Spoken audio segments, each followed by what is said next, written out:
Em nome do Pai, do Filho e do Espírito Santo. Amém. Ave Maria, cheia de graça, o Senhor é convosco. Bendita sois vós entre as mulheres e bendito é o fruto do vosso ventre, Jesus.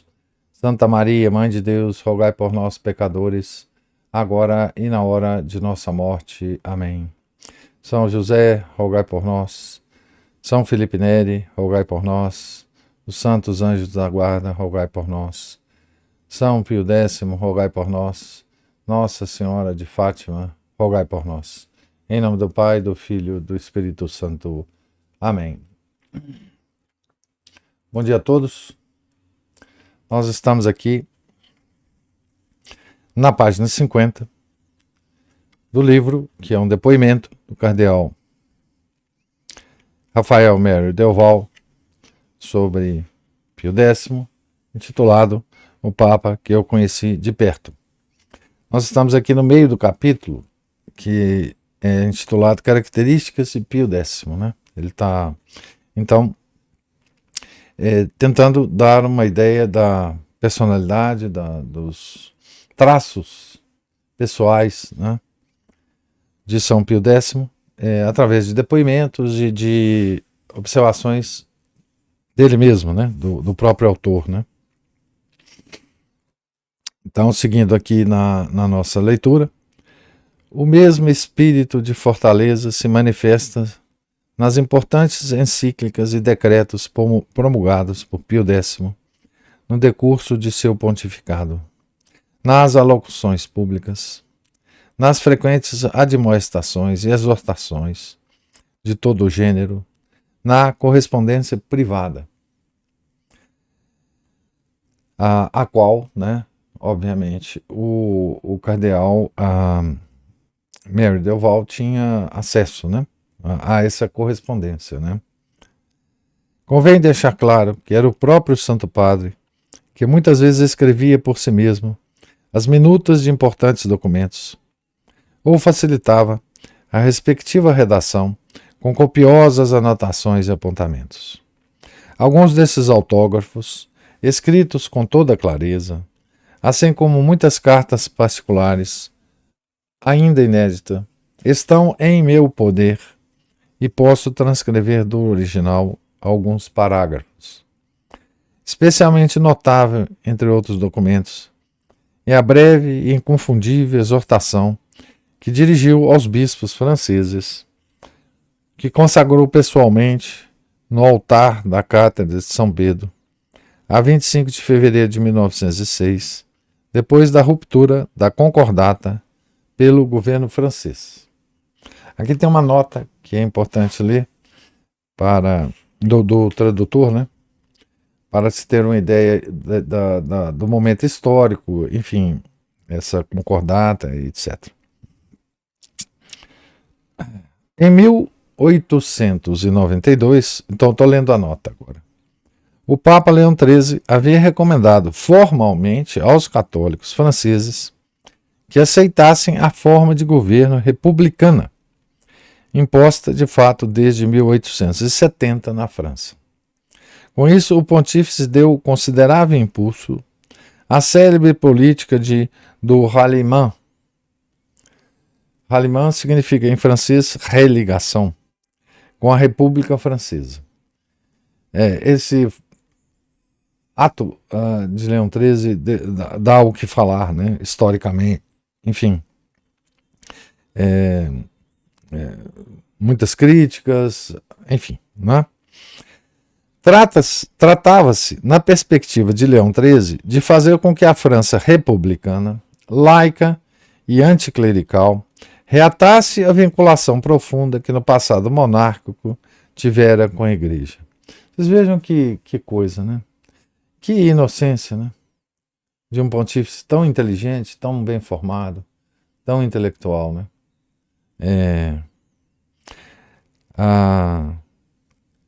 Isso a gente vê nos papas do século XIX, esse tipo de inocência, né? Achar, né, que a República Francesa... Bom, veja bem, nós estamos aqui há 100 anos da Revolução Francesa, né? 1892, né? Nós estamos há 100 anos do terror, da fase do terror. Nós já tínhamos, nesse momento, muita história, né, da Revolução Francesa, de quem eram esses revolucionários, né? Qual era o tipo de revolução que o mundo estava enfrentando, né? E o Papa Leão XIII ainda acreditava que a França republicana, laica e anticlerical, reatasse a vinculação profunda que no passado monarca tivera com a igreja. É isso. Essa política do Hahnemann foi feita por causa dessa crença do Papa, né? Então, a pior coisa que pode haver com qualquer pessoa e com qualquer instituição é ela estar enganada em relação aos seus inimigos, né? Leão XIII pretendia, eu não estou dizendo que o Papa não estava com boa intenção, ele não tinha, enfim, não estou dizendo isso, né? Leão XIII pretendia, ao conter dessa forma a oposição antirrepublicana dos católicos monarquistas, porque o Hahnemann é uma política contrária à luta dos católicos monarquistas na França, né? Conter os excessos anticlericais da República e assegurar à Igreja liberdade de ação. Então, a base era essa, né? No tempo em que Leão XIII deu início ao Hahnemann, muito se discutiu nos meios católicos se era acertada ou não tal política.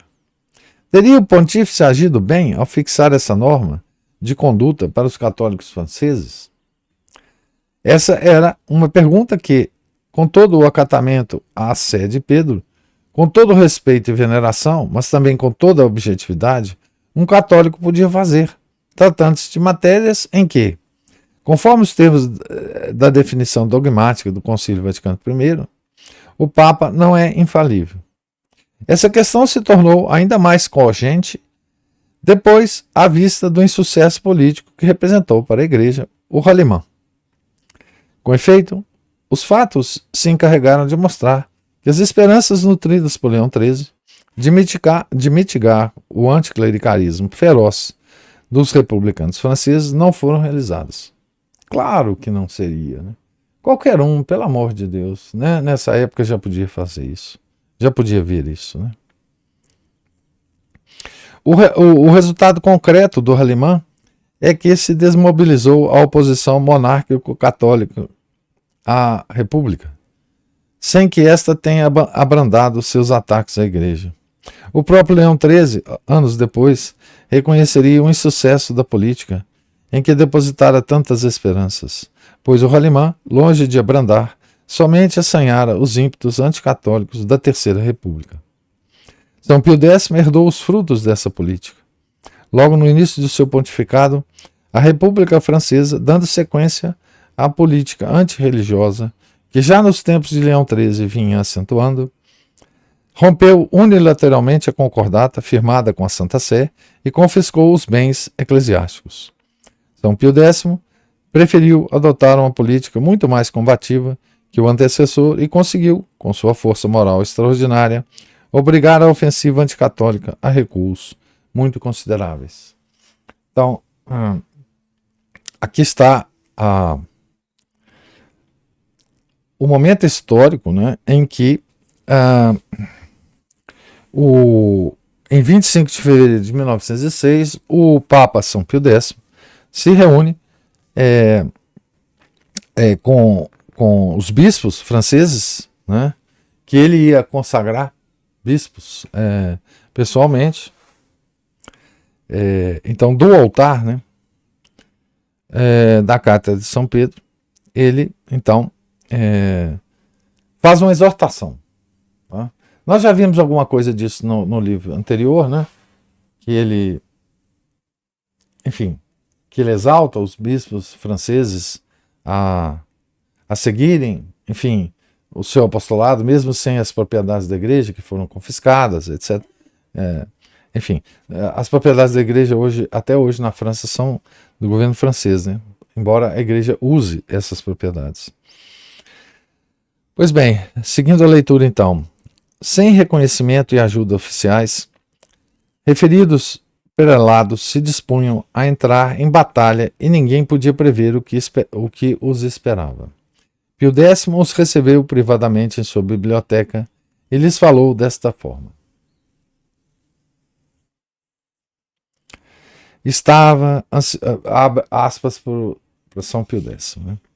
Estava ansioso para vos ter aqui reunidos, para vos dirigir uma palavra de confiança e afeto, ainda que sob o sigilo do segredo, e para vos exprimir quanto aprecio o grande sacrifício que vos impusestes de enfrentar a pobreza, as privações e até, Deus não permita, o risco de ver menosprezada e perseguida a vossa autoridade. Hoje mesmo recebereis instruções concretas quanto à linha de conduta que devereis seguir quando regressares à vossa pátria e tomardes posse das dioceses que vos foram confiadas. Não é possível vos ordenar que cumprais exatamente tais instruções, pois bem conheço vossos sentimentos de reverência e obediência para com cada uma das diretrizes da Santa Sé Apostólica. No momento oportuno sereis convocados para a Assembleia Geral dos Bispos Franceses, a fim de que possais expor vossas opiniões sobre a nova lei civil. Tão logo tenham sido publicados os seus preceitos, a saber, se e em que condições será conveniente submeter-se a ela, quando e como será lícito opor-lhe resistência, etc. Não é improvável que durante vossa estadia em Roma tenhais ouvido alguma alusão sobre esse assunto e inclusive recebido sugestões relativas ao mesmo. Exorto-vos a que não tomeis nada disso em consideração, já que o Papa, até o presente, não se permitiu revelar a ninguém sua opinião e antes de proferir a última palavra, deseja conhecer os pontos de vista de todos os bispos, livres que são, de exprimir sua opinião, sobretudo naquilo que julguem poder redundar na maior glória de Deus, salvação das almas, honra do clero e segurança da religião na França. Só o que vos peço é que, nesta próxima Assembleia dos Bispos, quando derdes o vosso voto, respondendo às perguntas que vos forem apresentados, primeiro, vos conformeis com o Espírito de Jesus Cristo, quacunque humana posteposita, passando para o segundo plano quaisquer considerações humanas. Segundo, vos recordeis de que viemos para lutar, já que non vene pacem mittere, sed gladium. Não vim trazer a paz, mas a espada. Terceiro, que ao formar vosso juízo, considereis o espírito dos verdadeiros católicos de vossa pátria.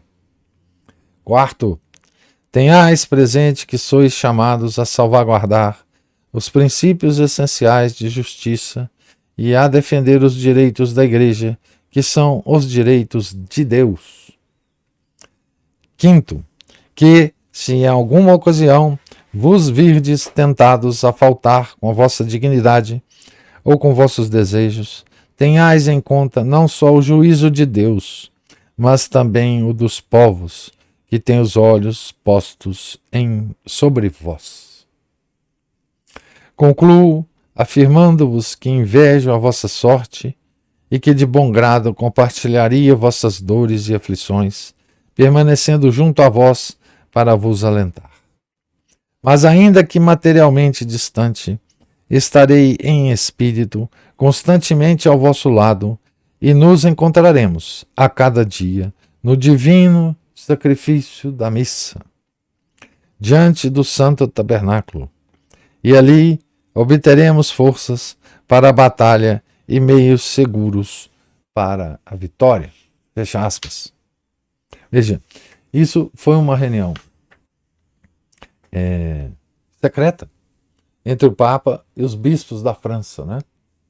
Na época, 1906, né? Que, obviamente, o cardeal Delval teve acesso, né? Fecha aspas para o Papa. Nenhuma pessoa mais, salvo eu mesmo, esteve presente a essa audiência, concedida pelo Santo Padre na biblioteca privada, 2 dias depois da grandiosa cerimônia da consagração em São Pedro.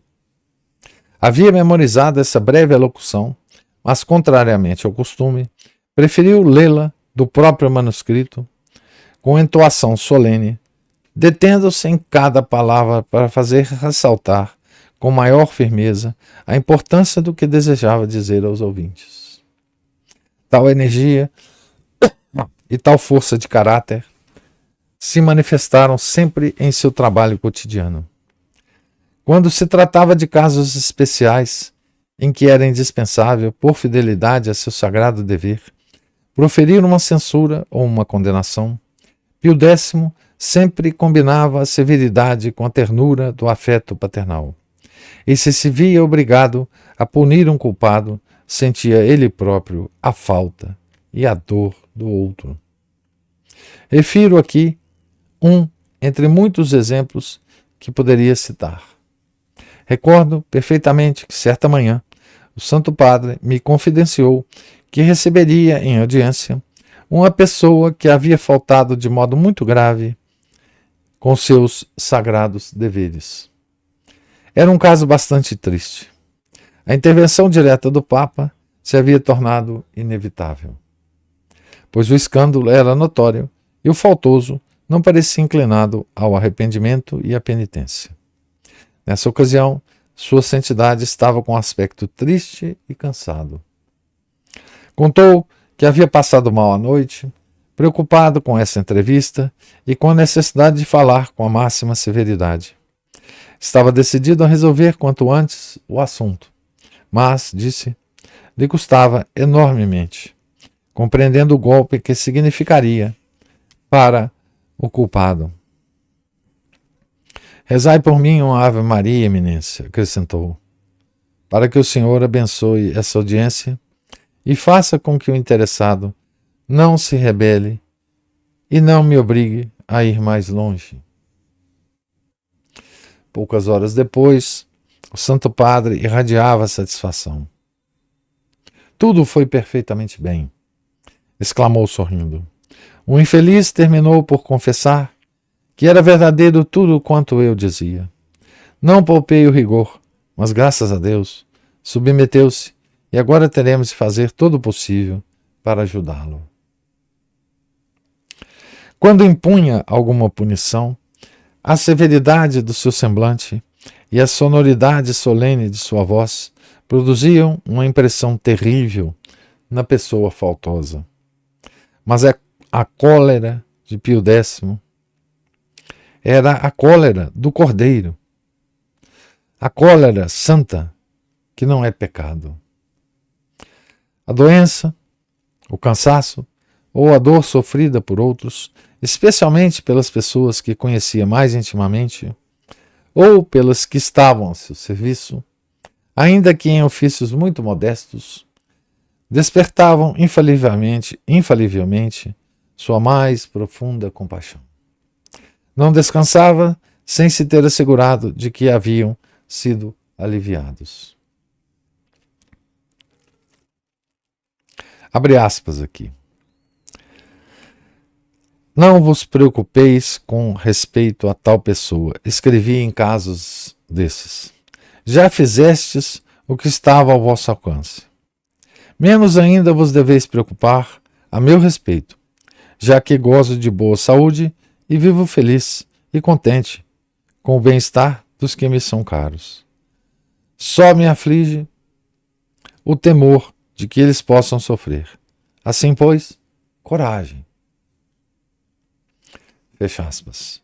Outras vezes dizia, abre aspas, não vos deveis preocupar pelos temores expostos pelo bispo. Sua escolha foi efetuada depois de sério exame. Confiemos em que o Senhor abençoará seu apostolado.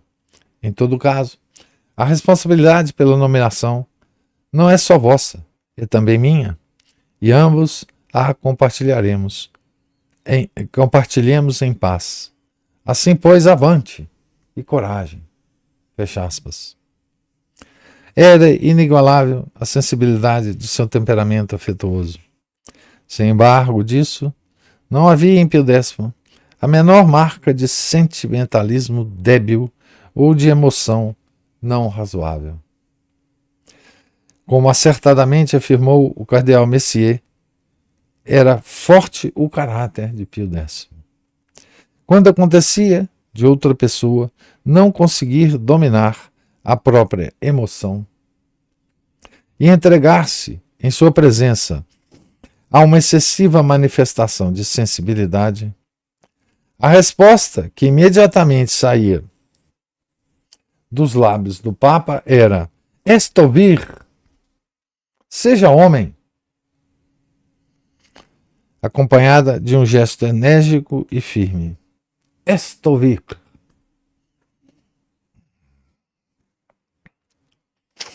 Na minha opinião, o fino senso de humor de Pio X já teria bastado para evitar que as emoções dominassem seu espírito além do razoável. Posso ilustrar esta última observação com um pequeno episódio. Em 1912, ia ser solenemente inaugurado o campanário restaurado da Catedral de São Marcos, em Veneza. Lembra que é aquele campanário que foi destruído por uma descarga, por um raio, né?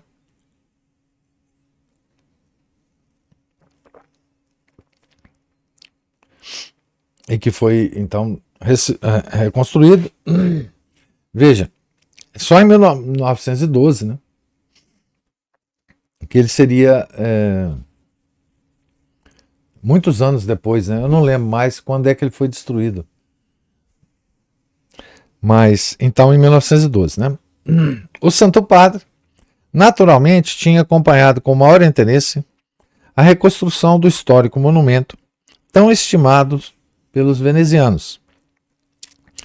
Por ele próprio que, quando patriarca, assentara a primeira pedra do novo edifício. Um dos novos sinos havia sido doado por ele. Era fora de dúvida que, em seu espírito, recordações muito gratas estavam associadas ao velho campanário. Pouco antes da brilhante cerimônia, que deveria marcar a conclusão do empreendimento, a imprensa divulgou a notícia de que o governo italiano pretendia instalar um fio telefônico direto entre Veneza e o Vaticano, através do qual Sua Santidade poderia ouvir o sino de São Marcos. A notícia acrescentava que os médicos do Papa haviam desaprovado o projeto, porque sua saúde poderia ficar abalada pela emoção que ele teria. Esse falso rumor fez Pio X rir. Na realidade, a ideia de solicitar ao governo italiano a instalação da linha telefônica direta entre Veneza e o Vaticano havia sido lembrado por alguns amigos um tanto exaltados do antigo patriarca de Veneza. Mas Pio X não aceitou a proposta por iniciativa própria, sem que os médicos tivessem precisado interferir e sem que tivessem manifestado qualquer preocupação pelo abalo que a saúde de Sua Santidade poderia sofrer.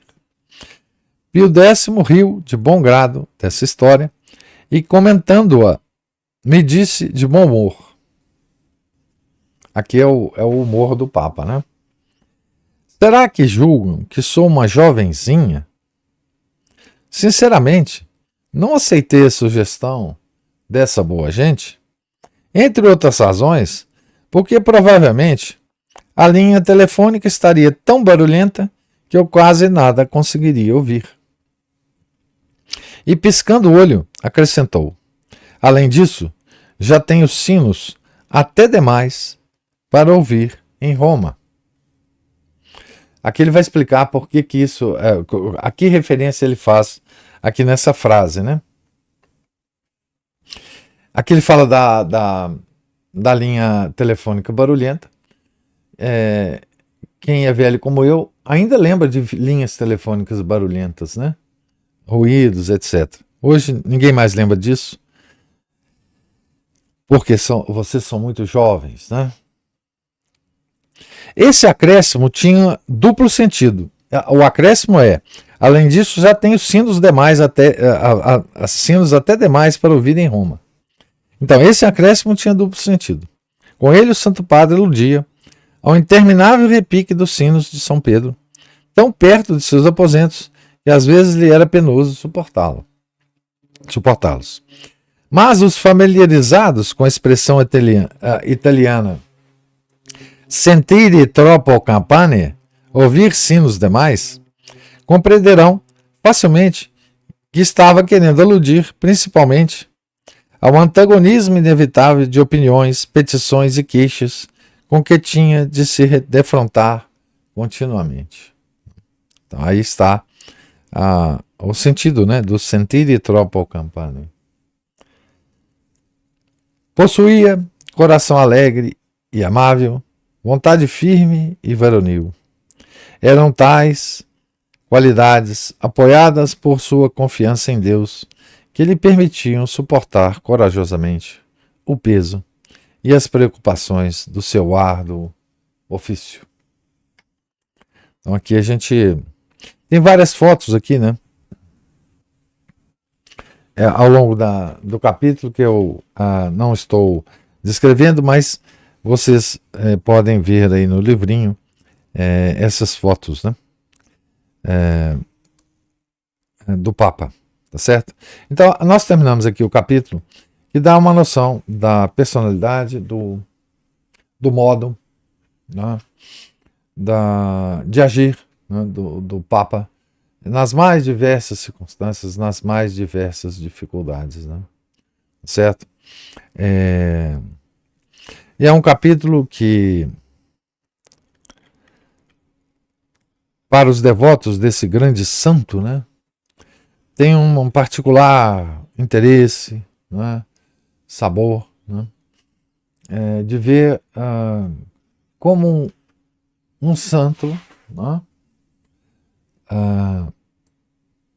se comporta diante de dificuldades muito modernas, né, muito próximos de nós, né? Veja que o Papa estava em contato até com tecnologias, né, que nós temos hoje, né? Enfim, e como é que ele tratava até os problemas que o Papa anterior tinha deixado para ele, né? Esse problema da França foi muito doloroso, né? Para o problema causado pelo Hahnemann de Leão XIII, né? Foi um problema muito sofrido, né? Para ele, muito dolorido, né? E ele, obviamente, né, tomou uma atitude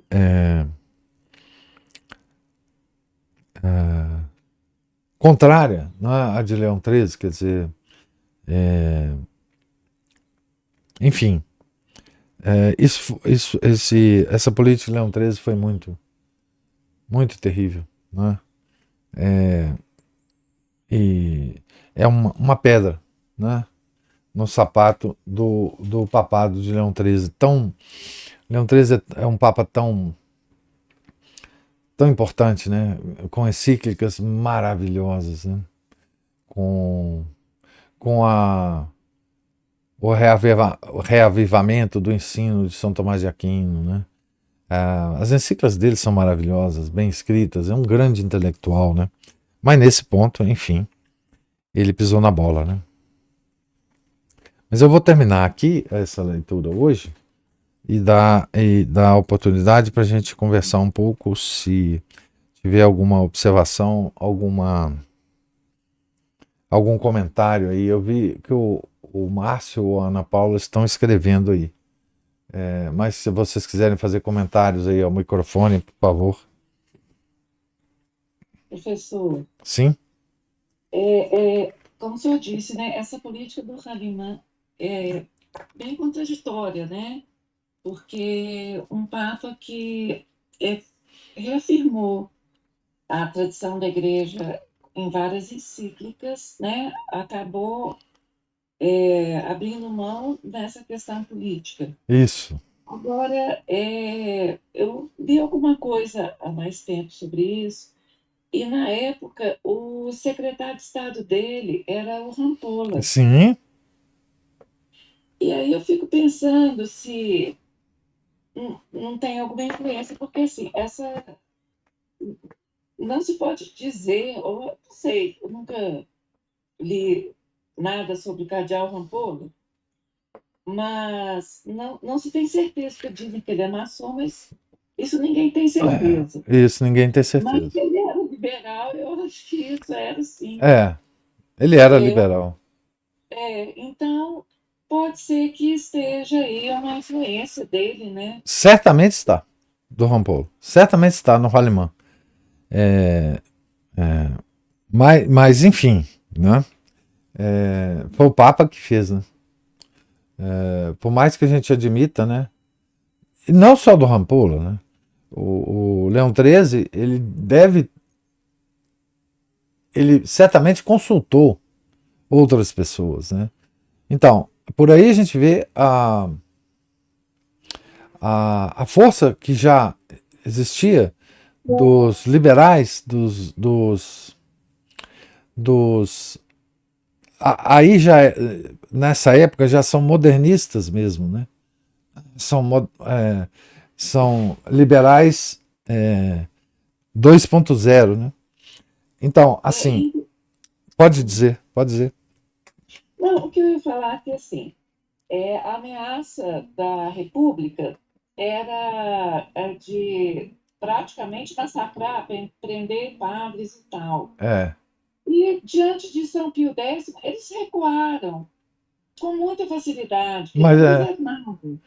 Ou é, seja, é, se você não enfrentar seus inimigos, você o que você vai fazer, né? vai fazer. É igual aquele banana do Luiz XVI. Ué. Foi isso que. O Rolimã já tinha se tentado com o Luiz XVI, de certa forma. É, outro detalhe que aconteceu é que o Papa ele não obrigou ninguém a ser republicano, mas o efeito da encíclica dele foi exatamente este, igualzinho no Vaticano II. É, Não teve alteração a missa não foi obrigada a adotar a missa nova, mas a fofoca, a pressão, a falsidade. Então, assim, o Ravimã foi a mesma coisa. é. A notícia chega aos franceses como se fosse até pecado não ser republicano. Isso, exatamente. Assim, um modus operandi, né, professor? É o mesmo modus operandi, quer dizer, aí nós já tínhamos todo um sistema modernista em ação e muito sofisticado, né? Muito sofisticado. Então, e aí mistura tudo, né? Mistura uma ingenuidade, né? Por que o Leão XIII pensou que isso ia surtir efeito? Meu Deus do céu, meu Deus do céu, né? São coisas que, professor, a gente pensa assim, a igreja de 2000 anos, com o seu fundamento, né? Como que um piscar dela, uma dúvida sobre as portas do inferno não prevalecerão. É, Então, é para ficar reto, é para é é, para é uma história de derramamento de sangue pela verdade, é, pela prevalência da verdade, é, né? é isso mesmo. Então, é isso. Pois, É triste, pois é. E assim, a gente fala muito hoje, né? Eu falo muito hoje sobre. Muita gente fala sobre que os papas pós-conciliares depuseram a sua autoridade, né?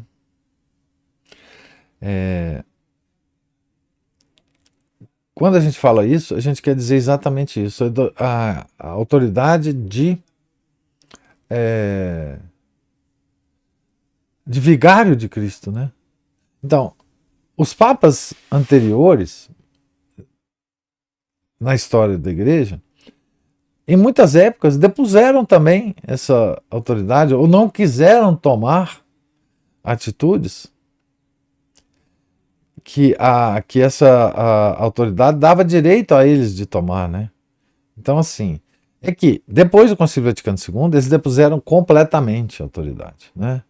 E em muitos outros casos antigos, havia momentos em que o Papa vacilava na sua autoridade, né? Mas é isso.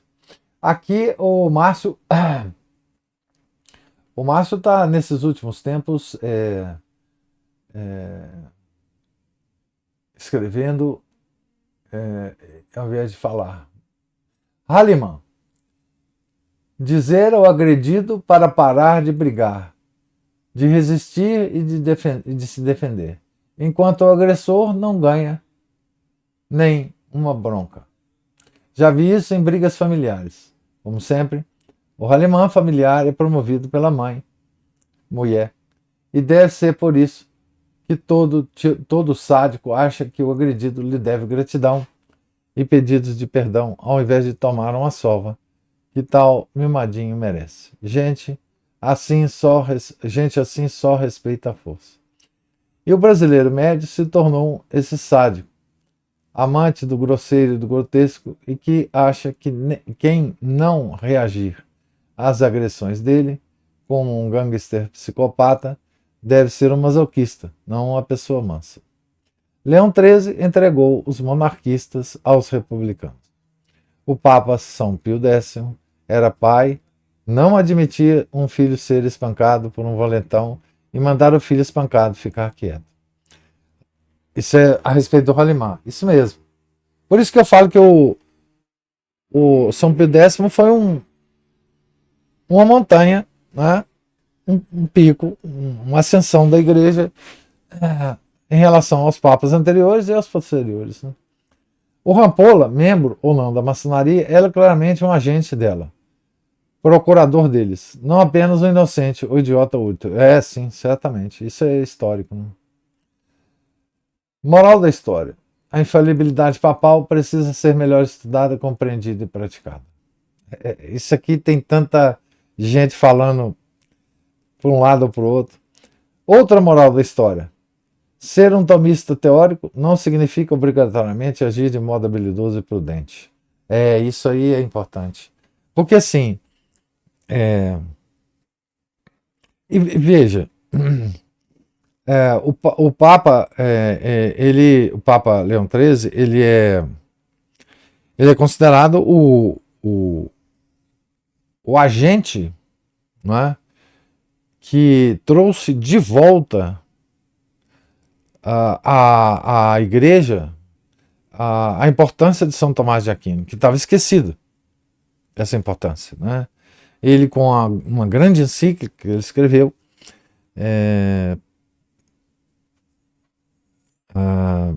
não sei, Pater Eternus, eu não sei exatamente o título dessa encíclica.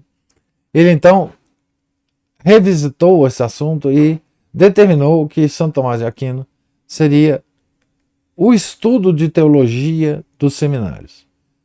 O que eu vou estudar? Teologia, não sei, Santo Tomás de Aquino.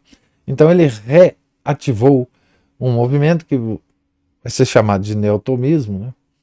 E que deu muitos frutos ao longo do século XX, né? Tem um depoimento muito interessante do Etienne Gilson, acho que é do Etienne Gilson, que ele escreve um livro meio autobiográfico, que foi traduzido para o português, chamado O Filósofo e o Teólogo, ou O Teólogo e o Filósofo, alguma coisa parecida com isso, não sei exatamente o título não, em que ele narra que na formação dele, como que essa encíclica teve um impacto profundo numa geração que estava estudando teologia, filosofia, etc, etc.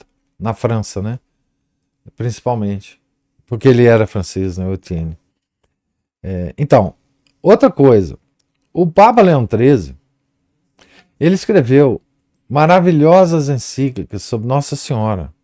Acho que foram 11 encíclicas sobre Nossa Senhora. Um grande devoto de Nossa Senhora. Né? Escreveu uma encíclica imperdível sobre São José, né? Sobre a Constituição cristã dos Estados, né? Mortality Day. São encíclicas maravilhosas. Mas como o Márcio falou aqui, né?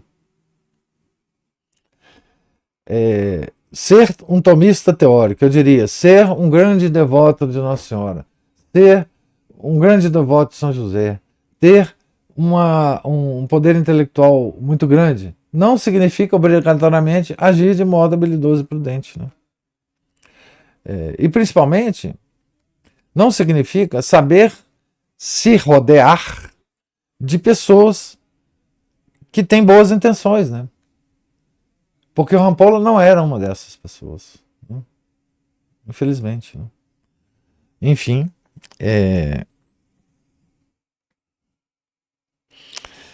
A respeito da infalibilidade papal. Mas sabe o que eu acho? Isso é opinião minha, né? Que não vale nada, vale como qualquer outra opinião. O que eu acho que é dúbio no decreto da infalibilidade papal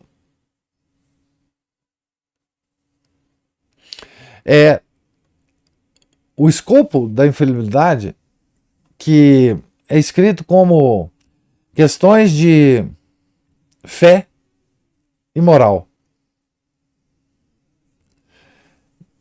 Dependendo de como que você interpreta questões de fé e moral, você pode estender ou reduzir muito a amplitude da infalibilidade papal. Então, eu acho que esse é um ponto essencial. Né? Eu vou dar um exemplo. Né? Que, enfim, nós estamos tratando disso extensamente. Né? Questões de ciência são questões de fé e moral? Ou não? Eis aí uma questão. Eu acho que são. Não? Eu acho que são. E a maior parte das pessoas não acha que é. Então, os termos da infalibilidade papal estão todos corretos. Agora, a interpretação desses termos é que é o problema. Porque os modernistas, os liberais, querem reduzir ao máximo o que são questões de fé e moral. Para que qualquer coisa que o Papa fale não significa nada para eles, entendeu? Ou para ninguém.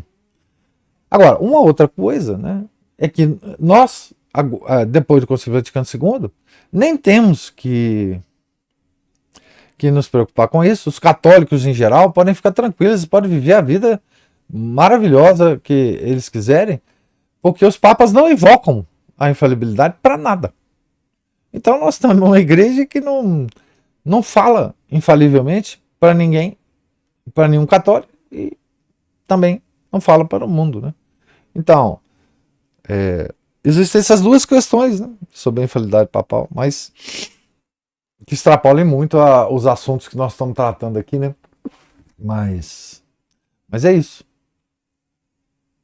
O que eu tinha para falar aqui sobre suas observações. Professor, resolvi falar. Opa! É o seguinte, eu tô achando bom escrever, porque o que acontece? À medida que eu vou ouvindo, eu já vou escrevendo. Eu espero não estar distraindo o senhor. Não, eu estou, inclusive, observando isso. Logo no início da leitura você já começou a escrever, que é ótimo. É que a observação disso, eu não quero que desvie o seu da atenção que você está fazendo. Ah, É ótimo. porque também é o seguinte, fica de forma mais concisa, menos, assim, Ah. divagando menos, E fica registrado, né? escrevendo menos, É, vai mais direto, muito bom, tá ficando bom. muito bom. E essa questão da infabilidade, né, bom, todos os, sejam os burros, né, ou sejam os intelectuais, eles sempre têm uma tendência a ou restringir isso, a gente vê às vezes até em uma norma qualquer, uma lei, um regulamento, simples, alguma coisa, é a tendência ou restringir exageradamente e praticamente engessar a coisa a um limite mínimo de ação na prática, né? Ou expandir demais e se tornar uma coisa assim totalitária, vamos dizer assim, né? E eu concordo com o senhor, realmente deve-se fazer o que a ciência, a princípio, para mim, tem grande coisa de fé aí no meio também, porque o resultado dela tem que passar por um crivo que muitas vezes vai discordar da própria fé. A economia, por exemplo. A própria economia é pura fé e moral. Mas hoje não é considerado assim. Hoje a economia é considerada ciência. É uma tendência mastônica, né, e liberal de tender a achar, de restringir a fé e a moral aos limites das paredes de uma igreja, né, professor? Isso é uma tese maçônica do século XIX, inclusive. Né? Você tem que ser católico?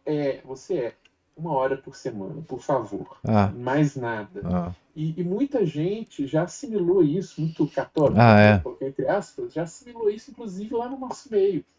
Sou modestinho, rezo. Nossa, tomba a cabecinha, como você gosta de dizer, né? A minha torcida aqui, muito psicólogo que eu tive. Espasmo horroroso aqui, mas tô ficando bom. E na vida prática, completamente desvinculado dessa fé e dessa moral. Né? Aí você vai vendo, assim, os resultados práticos da vida, assim, você observando as coisas que a pessoa vai te dizendo, assim, mas espera aí, a diferença dessa pessoa para um Zé Ruela do boteco ali da esquina é só a roupa. Você vai na missa de domingo, eventualmente os melhores fazem o terço dos homens na quarta-feira. Tá, ainda tem isso, hein? Tá certo? Os melhores. E o resto dos dias não rezam nada. Não fazem nenhuma oração. Nem ao levantar, nem ao dormir, nem nada. Nada. Mortificação é demais. Você pediu horário, nada. Né? Que isso? Você tá querendo demais. Continua sendo o mesmo brasileiro fuleiro de sempre, né? Então, os piorzinhos só vão à missa. Os melhorzinhos ainda rezam o terço dos homens. Pois é. Então é desse jeito, né? Mas esse que eu falei aí do Halimã aí, tá parecendo isso. Às vezes um filho agride o outro se defender, a mãe, ao invés de virar porque agrediu e dar bronca, não vira para agredir e fala, para de brigar. Para de irritar o seu irmão. Seu irmão te agrediu por graça, né? Meu Deus. É uma coisa ridícula, né? Quando entra o pai no meio da conversa, não, ele distribui a coisa conforme cada qual o seu merecimento, né? Mas é um tal negócio. Hoje em dia, se o pai não quiser parar na vara de família e perder tudo que tem, ele tem que ficar caladinho, quietinho no cantinho dele lá, ir pra rua, ganhar mais para trazer mais, para poder garantir, né, um sossego, a tranquilidade de todos ali dentro. Né? Isso mesmo. É aquela expressão do Papa, né? Seja homem. Est ouvir. Pois é. O sexto ouvir tem que começar a praticar, assumir as funções em casa também. Não ficar só aquele cara que claro. jogar na rua, vai lá, ganha dinheiro, põe aqui na mesa, claro. volta pra lá pra ganhar mais. Claro, né? Assim, isso é escravidão, Isso é escravidão. E engraçado, né? É que a virilidade é uma virtude, né? Muito associada aos homens, né? Mas se a gente for ler lá o diálogo de Santa Catarina de Sena, Deus cobra de Santa Catarina de Sena que ela seja viril. Sim, eu me lembro disso. É uma coisa muito curiosa, porque não que ela seja homem, né? Ou que ela passe a se comportar como homem, né? Mas é um certo tipo de força que você tem que ter na vida, né?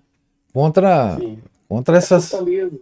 É a fortaleza, exatamente. Um espírito combativo. É vir de força, né? Porque virtus é força, né? Inclusive na física, né? Eles usavam muito essa palavra quando se escrevia tratados de física em latim, né? A palavra virtus era força, né? Então, hoje são, enfim, as pessoas são, não existe mais homem, né? Na verdade, assim, de um modo geral na sociedade. Então, a sociedade é feita de vários graus de características femininas em todos, tanto nas mulheres quanto nos homens. E aí de quem ousar contrariar isso. É troglodita, burro, grosseiro, truco, grosseiro. O exercício da força, como dizia o próprio Aristóteles, né? Na medida certa, na hora certa, na ocasião certa, na pessoa certa, no lugar certo. Isso aí tem que ser feito. Por isso que essa civilização, de um modo geral, no mundo inteiro, não tem mais solução. Porque não tem mais homens. Não tem mais. Não tem mais quem a defenda. Né? Então. E quem ousar fazer isso já viu, né? Pra onde que vai, né? O certo é errado, errado tá certo. Isso mesmo.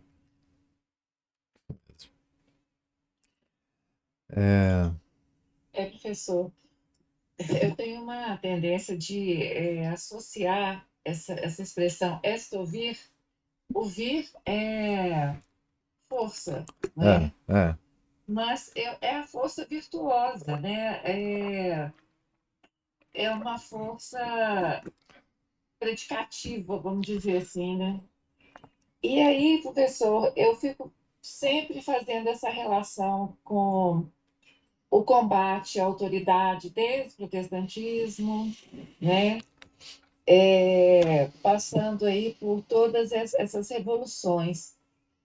Quando a gente fica pensando por que a nobreza foi tão suscetível, por que nós vimos isso, né, na Revolução Francesa, e por que os nobres foram tão suscetíveis, por que eles abriram mão com tanta facilidade? Olha, e assim, quando a gente vê o sofrimento do Papa para agir de forma viril, porque ele quer ser justo, ele é viril, mas ele não quer ser injusto, né? Então, ele sofre antes de receber um padre que terá que ser de bom estado.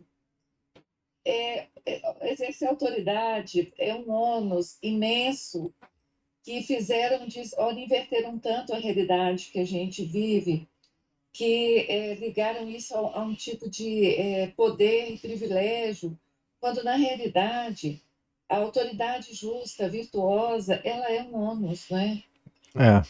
Que acaba, inclusive, com a saúde, né? Acabou com a saúde do Papa. Pois é. Então, talvez seja isso. Não sei o que aconteceu com essa nossa civilização, que a gente vê arrastar aí há séculos e séculos essa questão da virilidade, da autoridade, não é? E hoje é o que eu falo, assim, pelo menos na aparência, seria, porque assim, já que não existe mais a essência,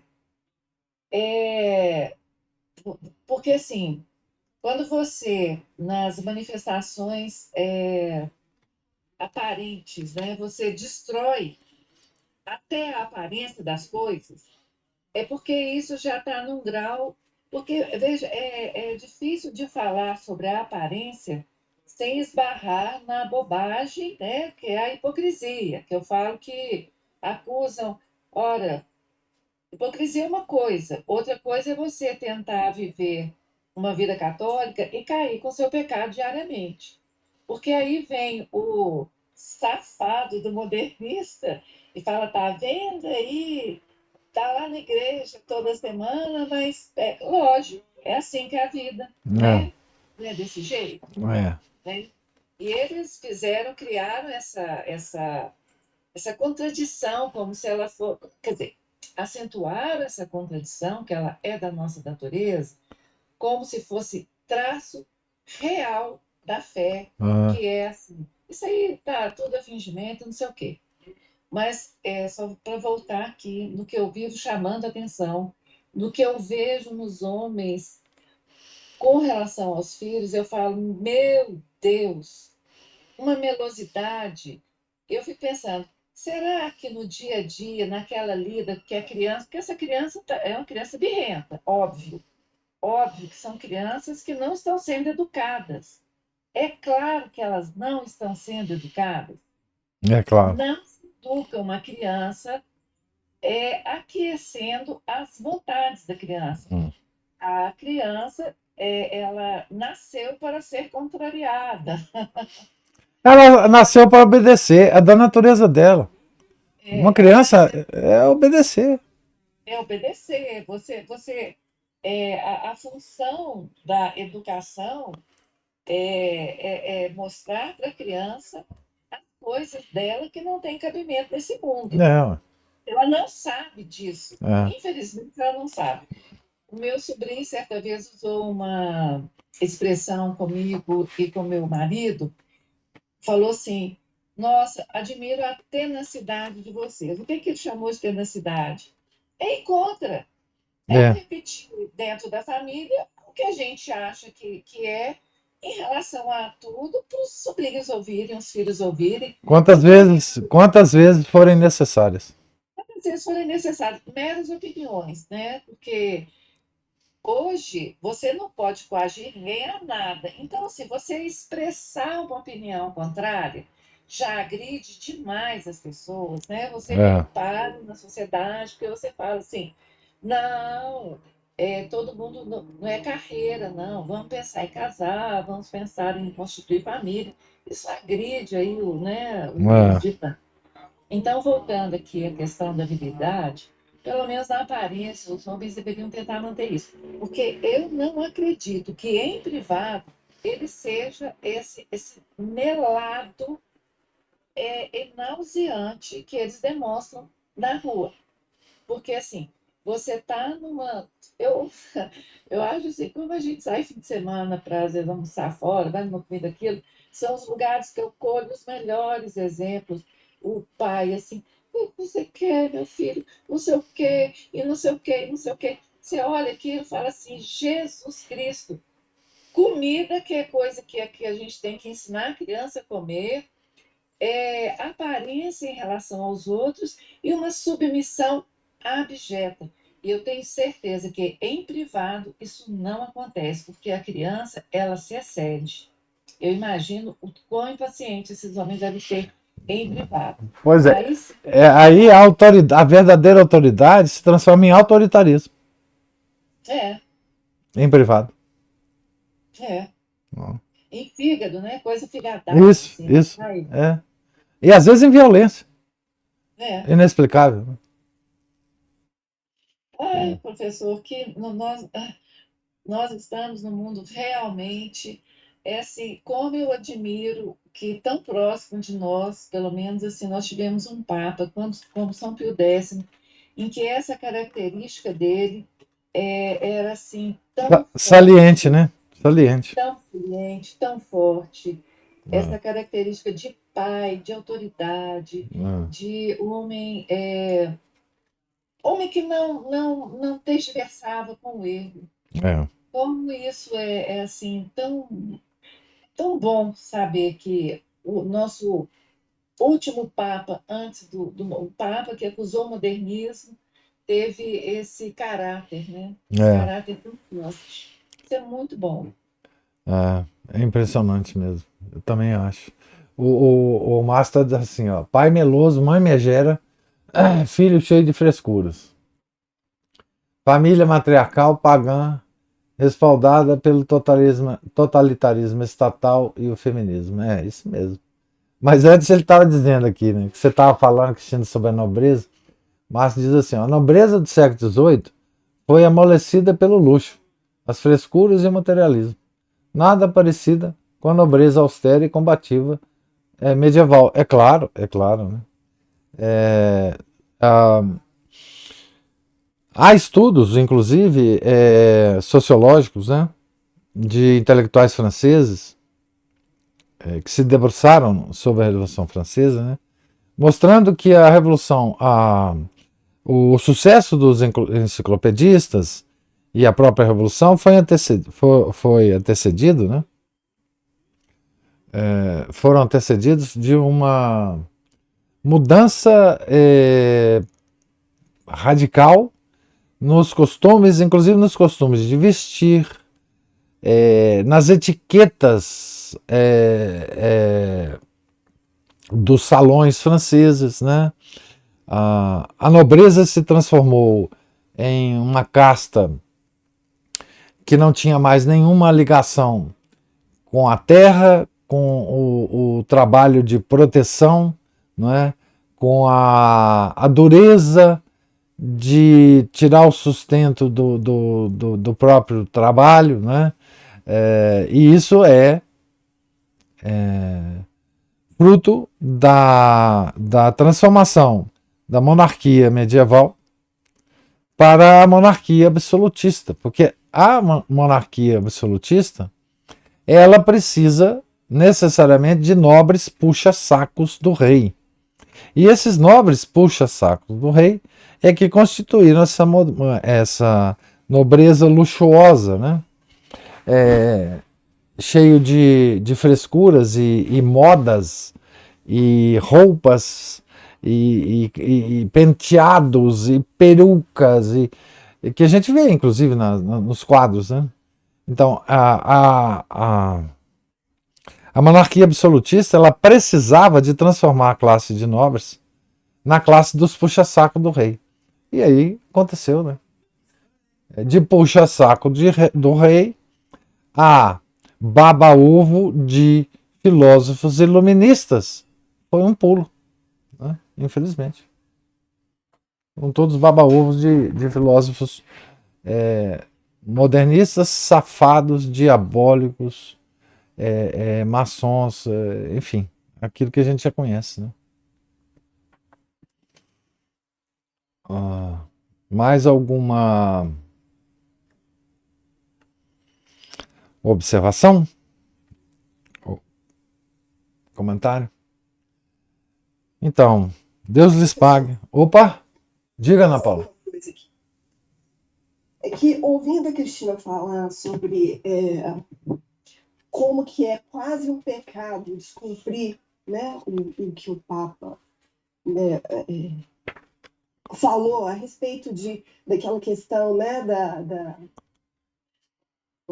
dos franceses, e o Márcio trouxe a questão dos cristeiros, eu fiquei pensando o seguinte, que como que hoje não podia ser diferente do que está acontecendo. A gente vê assim, é porque eu vou tentar explicar. Vendo as fotos aqui, que aparecem aqui nesse livro, de toda a pompa que cercava e cerca, né, o Papa, e esse Papa que, pessoalmente, essa pompa não tinha a ver com ele. O senhor me corrija se eu estiver errado, mas assim, essa pompa não tinha a ver com a personalidade desse Papa, Não. que era um simples camponês. Mas ele se submetia a essa pompa porque ele sabe que é preciso manter uma dignidade desse cargo que ele ocupa. Por causa de Jesus Cristo, porque ele é vigário de Cristo.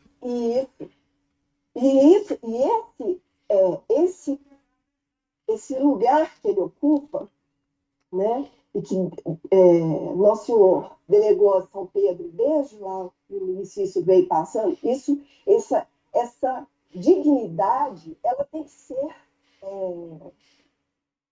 colocada em evidência, né? Não pode ser, e a gente hoje está impregnado desse sentimento de igualitarismo. Isso. Então, por isso que hoje a gente vê um Papa Francisco que faz tanto sucesso, que ele vai lá, aparentemente, né? Porque não é verdade, eu já vi umas cenas, assim, né? Até daquela vez ele dando um tapa naquela senhora que se aproximou dele.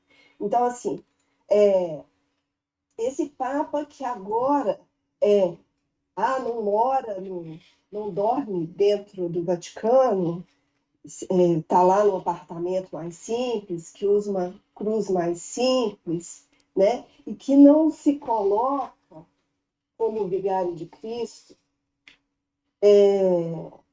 Isso, e como que a gente vê que quando o Papa fala, né, daquela que ele não é uma jovenzinha, né? E como que hoje a gente age movido não pelo nosso intelecto, a gente vai sendo movido pelo sentimento, a gente age baseado no sentimento. Então, o que a gente vê hoje tinha que dar no que a gente está vendo aí. Aquilo deu nisso, né? Aquilo deu nisso. A gente vê esse Papa que já tirou até debaixo do nome o título de Vigário de Cristo, a tiara que foi deposta, né? Ele se colocou como igual. É bispo de Roma, né? Ele tirou do anuário, né? Do Vaticano, esse título. Mas isso foi só o último ato, né? Porque quando Paulo VI tirou a tiara da sua cabeça, ele já depôs o título de vigário de Cristo. Sim. Porque ele já depôs a autoridade. Mas e como que a gente foi preparado sutilmente para chegar nesse ponto que a gente está? Sim. Porque a gente não tem mais condições de entender o que está. Então, assim, essa questão que o senhor falou, dúbia, da infalibilidade papal, a gente não consegue entender mais onde é que isso começa e onde acaba. Então, se o Papa propõe mais um terço para o rosário, é algo que tem que ser obedecido. O Papa... Ele determina pecados ecológicos. Isso está dentro da infalibilidade. Porque isso é uma questão moral. Você vê como é que as coisas são complicadas hoje em dia?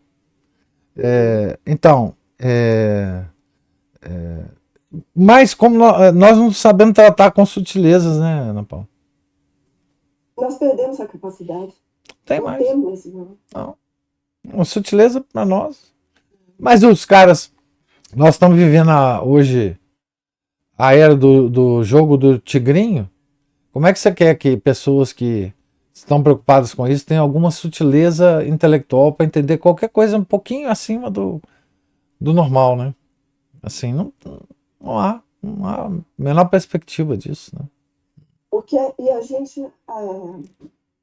esse virtus vem justamente da nossa capacidade de usar aquilo que Deus nos deu de diferente dos outros seres que Ele criou, que é a nossa inteligência, né? E nós voltamos a agir a partir dos nossos sentimentos. O que seu sentimento te diz? Isso vai te levar para o erro. Mas é claro, sentimento não é orientação para nada. Para nada. Faz parte das baixas regiões da alma, né? Não que a gente não sinta, porque é impossível não sentir. Só que a gente não pode ser direcionado pelos sentimentos, né? Como que o homem vai ser corajoso a partir do sentimento? Pois é. Enfim. Então, esse sentimentalismo entrou na cristandade através de Lutero, né? E foi sendo desenvolvido e estimulado principalmente a partir do século XX da propaganda, né? Das teorias da propaganda, enfim, isso é uma loucura, né? Porque hoje o homem ele é o homem, digamos assim, médio, ele é controlado por sentimentos e esses sentimentos são estimulados por um sistema. O sistema estimula os sentimentos e o homem é controlado pelos sentimentos. Então, não existe... os atributos superiores da alma estão definhando, né, Ana Paula? Estão definhando. Enfim, o uso da vontade e a inteligência já quase não existe mais. Né? Isso é muito triste, mas se a gente for analisar dessa forma assim, mais fria, a gente vê que não tinha como ser diferente. Isso foi sendo paulatinamente preparado mesmo. A gente foi sutilmente sendo levado a essas coisas. O diabo tem paciência, o diabo tem paciência. Sim. Ele vai devagarzinho. Vai devagarzinho. Né? De tal forma que hoje, quem quiser ir contra isso, vai despender um esforço absurdo, simplesmente para chegar à mesma situação que o homem medieval estava. Né? Uma tristeza. A Cristina nos brinda aqui com algumas lembranças aqui de santos, né? Sobre o luxo e a beleza da igreja. Cristo, ao celebrar a primeira missa, ordenou São Pedro e São João, uma grande sala toda ornada. Preparai aí o que for preciso. Quem reclamou do gasto foi Judas, ladrão das ofertas e traidor. Judas só preocupava, ele era comunista, né? Ele só preocupava com o din-din. Santo Coronário, de vida miserabilíssima, exigia vestir-se do mais notável paramento para celebrar a Eucaristia. Antes de Cristo, todo sacrifício aos deuses eram recolhidos em vaso de ouro. Não se tem notícia de civilização que não honre sua divindade com o que de mais rico possui, que não cerque os seus sacerdotes de distinta ostentação. É isso mesmo. E lembra que o Deus de Israel, o nosso Deus, Deus de Abraão, de Jacó, ele exigia o sacrifício dos melhores animais que cada pessoa tinha, né? Tá certo? Dos homens, ele exigia a entrega do primogênito. Né? Tudo para Deus é da melhor qualidade. Né? Sempre foi assim, como a Cristina lembra, em todas as civilizações e em todos os cultos. Né?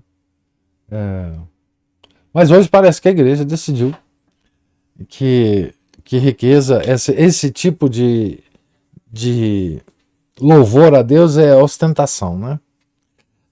Com relação ao nosso Papa, a Ana Paula estava dizendo, né? O que eu tenho a dizer é que o nosso Papa tem muito orgulho da sua humildade. Né?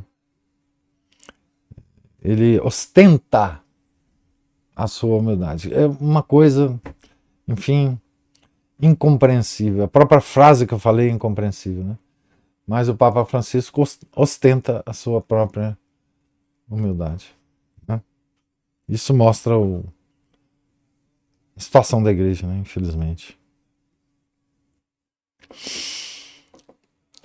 Mais alguma observação, comentário? Então, Deus lhes pague a presença, paciência, os comentários, observações. Tenham todos um santo dia. Fiquem com Deus. Em nome do Pai, do Filho e do Espírito Santo. Amém. Ave Maria, cheia de graça, o Senhor é convosco. Bendita sois vós entre as mulheres, e bendito é o fruto do vosso ventre, Jesus. Santa Maria, Mãe de Deus, rogai por nós, pecadores, agora e na hora de nossa morte. Amém. São José, rogai por nós. São Felipe Neri, rogai por nós. Os santos anjos da guarda, rogai por nós. São Pio X, rogai por nós. Nossa Senhora de Fátima, rogai por nós. Em nome do Pai, do Filho, do Espírito Santo. Amém.